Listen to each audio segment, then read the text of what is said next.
ಅಪ್ಪಾಜಿ ಇದೆ ಈ ಸೀಮೆ ಜಾಲಿ ಇದೆ ಅಲ್ಲ ಅಪ್ಪಾಜಿ, ಇದೆ ಆ್ಯಕ್ಚುಲಿ ಜಾಗ.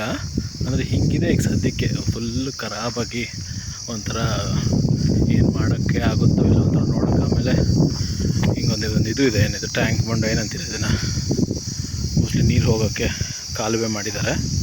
ಅದ್ರ ಹಿಂದ್ಗಡೆ ಇದೆ ಜಾಗ, ಜಾಗ ಟಾರ್ ರೋಡ್ ಹಿಂಗಿದೆ, ಸ್ವಲ್ಪ ಕಿತ್ತೋಗಿರೋ tar road. But which is fine. But ಇದು ಯಾಕೆ ಅಟ್ರಾಕ್ಟಿವ್ ಅನ್ನಿಸ್ತು ಅಂದರೆ ನೋಡಿ, ಅದರ ಆಪೋಸಿಟ್ ಆಗಲಿ ತೋಟಗಳು ಹಿಂಗೆ ಮಾಡ್ಕೊಂಡಿದ್ದಾರೆ. ಏನು ಇದೆಲ್ಲ ಅದು ಟೊಮೊಟೊ ಪಕ್ಕದಲ್ಲಿ ಶೇಂಗಾ ಹಾಕಿದ್ದಾರೆ. ಸೊ ಒಳ್ಳೆ ಭೂಮಿ, ಸೊ ಫಲವತ್ತಾಗಿ ಎಕ್ದಮ್ ಗ್ರೀನರಿ ಇದೆ ನೋಡಿ. ಆಮೇಲೆ ಇದು ಪಕ್ಕದ್ದು ಅಷ್ಟೇ, ಈಗ ಇದು ಸೇಲ್ಗಿರೋದು 40 ಎಕರೆ. ಅದ್ರ ಪಕ್ಕದ್ದು ಇದನ್ನು ಅಷ್ಟೇ ನೀಟಾಗಿದೆ, ಅಂದರೆ ನೀಟ್ ಮಾಡ್ಕೊಂಡಿದ್ದಾರೆ ಅಂತ ನೀಟಾಗಿದೆ. ಸೊ ನಾವು ಮಾಡ್ಕೋಬೇಕು.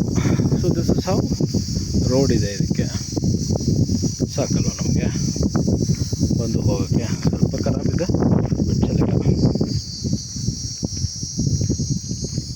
ಸೊ ನೋಡಿ ಈ ಲ್ಯಾಂಡು ಆಪೋಸಿಟ್ದು ಎಕ್ದಮ್ ಶೇಂಗಾ ಹಾಕಿದ್ದಾರೆ. ಅಲ್ಲಿ ಮಲ್ಚಿಂಗ್ ಪೇಪರ್ ಎಲ್ಲ ಹಾಕಿ ಅಲ್ಲೊಂದು ತೋಟ ಇದೆ. ಇದೇನಾದ್ರು ಮಾಡಬೇಕು.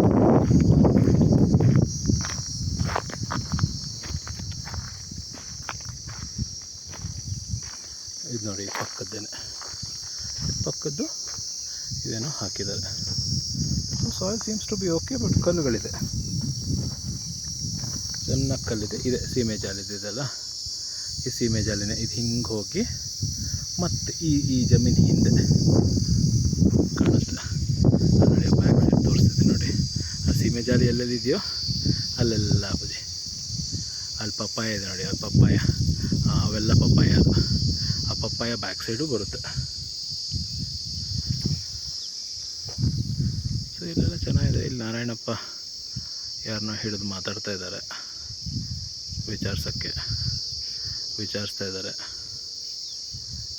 ನೋಡೋಣ ಏನಾದ್ರು ಇನ್ಫಾರ್ಮೇಷನ್ ಸಿಗುತ್ತಾ. ಸೊ ಓವರಾಲು ನೋಡಿದ್ರಲ್ಲ ನೀವು, ಹಿಂಗೆ ಈ ಜಮೀನು ಕಲ್ಲುಗಳಿದೆ, ತೊಂದರೆ ಇಲ್ಲ. ಬಟ್ ನಮಗೆ ಇದಕ್ಕೆ ಚೆನ್ನಾಗಿದೆ. ಮೇನ್ ರೋಡ್ ಆ್ಯಕ್ಸಸ್ ಇದೆ, ಟಾರ್ ರೋಡ್ ಆ್ಯಕ್ಸಸ್ ಇದೆ.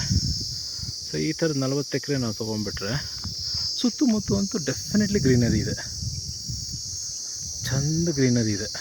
ಸೊ ಕ್ಲೀನಿಂಗ್ ಮಾಡ್ಕೊಳ್ಳೋದೊಂದು ಮಾಡಬೇಕು ನಾವು. I think this is a nice location. ನೋಡ್ತೀನಿ, ರೇಟ್ಸ್ ಕೇಳಿಕೊಂಡು ನಿಮ್ಗೆ ಹೇಳ್ತೀನಿ ಮತ್ತೆ.